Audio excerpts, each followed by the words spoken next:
May mga tao na nakasakay sa isang sasakyan at apat doon ay may dalang armas at dadaan dyan sa istasyon nyo.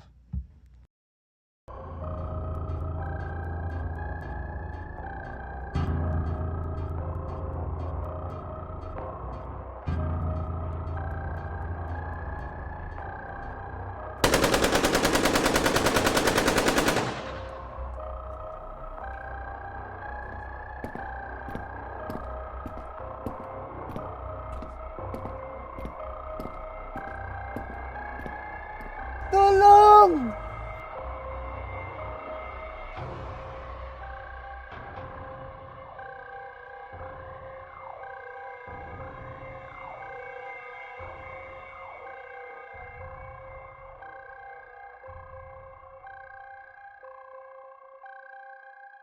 Sir! Negative.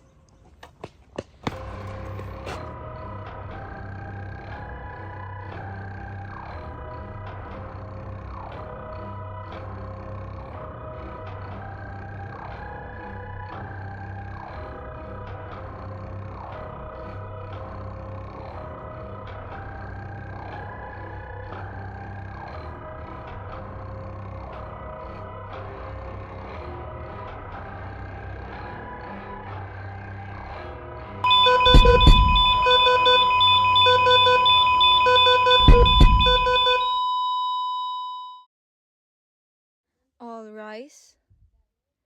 Salvador Yapyuco Y. Enriquez versus Honorable Sandigan Bayan and the people of the Philippines.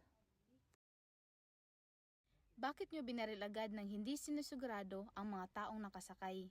Nag-report sa amin si Pamintuan na may mga armadong lalaki na nakasakay sa isang sasakyan pumunta sa aming direksyon. Nagbigay kami ng warning shot ngunit hindi sila huminto. Bakit hindi niyo tinigil ang sasakyan nang binigyan kayo ng warning shot ni Mr. Yapyuco? Hindi totoo ang sinabi nila dahil wala kaming nakitang tao na humarang sa daan at nagbigay ng warning shot. Bigla na lang may napaputok ng maraming beses sa amin.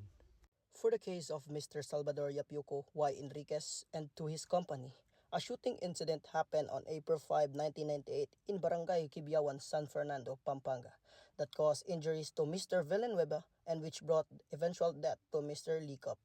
That has been committed by petitioner herein willfully under the guise of maintaining peace and order, that acts performed by preparatory to the shooting which ensured the execution of evil fan without risk to themselves, demonstrate a clear intent to kill occupants subject vehicle, that fact they had collective action deliberately and conscientiously intend to inflict harm. And we all know that you are all police and supposedly you know how to commit a proper conduct of arrest.